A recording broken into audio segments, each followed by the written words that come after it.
भक्तों, एक बार पृथ्वी लोक पर कृष्ण भगवान की जन्माष्टमी का पावन पर्व चल रहा था।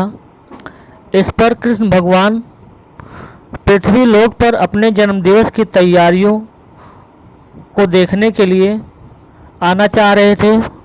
तभी राधा जी आईं और कृष्ण भगवान से बोली, प्रभु आप क्या सोच रहे हैं? तो इस पर कृष्ण भगवान ने कहा कि पृथ्वी लोक पर हमारे जन्मदिवस की तैयारियां चल रही हैं और हम अपने भक्तों की तैयारियों को देखने जा रहे हैं। इस पर राधा मैया ने कहा कि आपके साथ प्रभु हम भी चलेंगे। तो कृष्ण भगवान ने कहा कि ठीक है, आप भी चलिए, आपके बिना तो मैं आधा हूँ, बिल्कुल चलिए।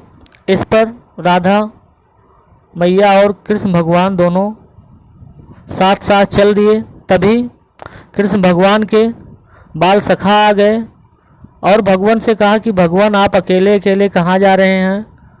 पूड़ी और खीर खाने के लिए हमको भी संग ले चलिए, हम भी खाएंगे। तो कृष्ण भगवान ने कहा कि ठीक है, हमारे जन्म दिवस की पावन पर्व पर आप लोग भी चलिए।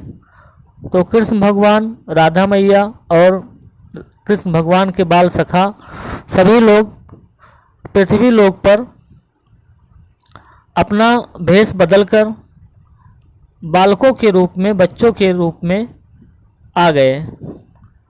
बच्चों के रूप में जब आ गए तो देखा सब जगह कृष्ण भगवान के जन्म दिवस की आरती पूजा हो रही थी।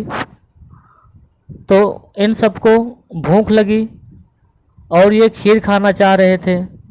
तो इन्होंने सोचा कि चलो किसी भक्त के यहाँ चलते हैं। तो एक जगह एक घर का दरवाज़ा खटखटाया तो वहाँ पे एक उनकी भक्त निकली। तो बच्चों को देखा तो बच्चे कहने लगे कि हमको खीर चाहिए। तो इस पर वो औरत ने कहा कि नहीं है हमारे यहाँ खीर, और जाओ, पता नहीं कहाँ से तुम लोग चले आए हो।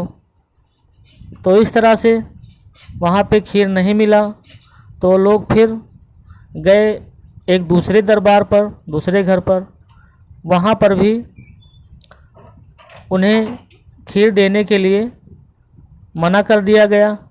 इस तरह राधा मैया ने कहा कि देखिए प्रभु, आप ही के जन्मदिवस की तैयारियां और पूजा आप ही के ये लोग कर रहे हैं और आपको ही खीर खाने के लिए नहीं दे रहे हैं। तो उन्होंने कहा कि अब हम लोग मानव रूप में हैं तो सहन तो करना पड़ेगा भूख को अपने।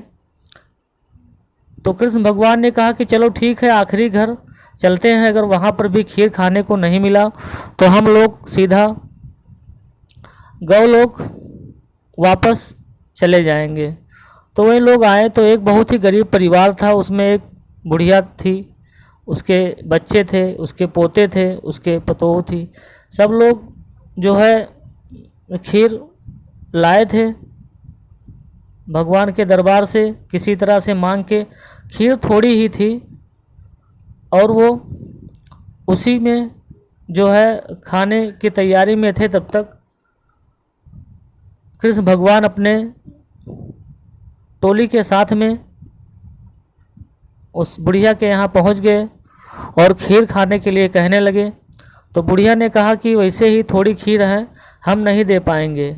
इस पर उस बुढ़िया के पुत्र ने कहा कि नहीं, ये लोग आए हैं और जन्माष्टमी का त्यौहार चल रहा है, क्या पता भगवान ही आए हों इनके रूप में, तो हमको थोड़ी थोड़ी खीर अपने हिस्से में से दे देनी चाहिए। तो सब लोग जो है अपने अपने हिस्से की थोड़ी थोड़ी खीर जो है कृष्ण भगवान और उनके टोली को खिलाया, अपने हिस्से की पूरी खीर दे दी। इस पर भगवान ने कहा, बुढ़िया जो थी वो अपने हिस्से की खीर नहीं दे रही थी, लेकिन बच्चों ने कहा आप भी दे दीजिए कि इनको खाने के लिए हो जाए, तो वो भी मान गई। फिर भगवान ने कहा कि आप लोगों के लिए खीर कहाँ है, आप लोग क्या खाएंगे? तो इस पर बुढ़िया ने कहा कि आप लोग मेरा मजाक उड़ा रहे हैं। तो उन्होंने कहा कि नहीं, आप लोग भी खीर खाइए और अपने मोहल्ले में भी बांटिए। तो उन्होंने कहा कि बच्चे मजाक क्यों करते हो इस तरह का?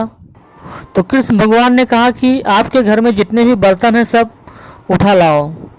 तो बुढ़िया ने कहा कि बेटा ये सब क्या मजाक है। तो उनके पुत्र ने कहा कि ठीक है बच्चे कह रहे हैं तो ले आओ। तो लाई सारा बर्तन रख दिया। प्रभु ने, कृष्ण भगवान ने सारे बर्तनों को खीर से भर दिया। तब बुढ़िया और सब लोग खड़े हो गए हाथ जोड़ के और कहा कि आज तो हमारे यहाँ साक्षात कृष्ण भगवान ही पधारे हैं। तो दर्शन पाकर उस बुढ़िया के परिवार धन्य हो गए। तो राधा मैया ने कहा कि इनके लिए कुछ करना है प्रभु, ये लोग अपने हिस्से की खीर हमको जो है खिलाने वाले थे और खिला दिए थे।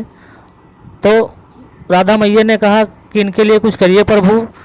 तो कृष्ण भगवान ने कहा कि ठीक है बिल्कुल करेंगे। तो राधा मैया और कृष्ण भगवान ने दोनों आशीर्वाद दिया और उनके घर में सोने चांदी के कई बर्तन सोने चांदी हीरे मोती से भर गए। अब उस झोपड़ी की जगह पे एक बहुत बड़ा महल बन गया और वो परिवार बहुत ही अमीर परिवार बन गया, बहुत ही धनी परिवार उस एरिया में बन गए। तो इस तरह से कृष्ण भगवान उस गरीब के घर पर पधार कर उनके नियत देखकर उनके भंडार को भर दिया, उनके जीवन में खुशियाँ ही खुशियाँ ला दी। तो भक्तों, अगर हम किसी दूसरे की सेवा करते हैं तो आपकी भंडार भगवान अवश्य भरेंगे। सभी प्रकार की बाधाएं, समस्याएं और सभी प्रकार की खुशियां आपके जीवन में प्रभु स्वयं ही आपको दे देंगे। भक्तों, यदि कथा आपको अच्छी लगी है तो वीडियो को शेयर कीजिए और लाइक कीजिए। यदि आप हमारे चैनल पर नए हैं तो चैनल को सब्सक्राइब कर लीजिए कि ताकि इसी तरह की कथा फिर आपके लिए लाएं तो इसकी सूचना आपको तुरंत ही मिल जाया करे। चलिए मिलते हैं इसी तरह से एक नए वीडियो में एक नई कथा के साथ।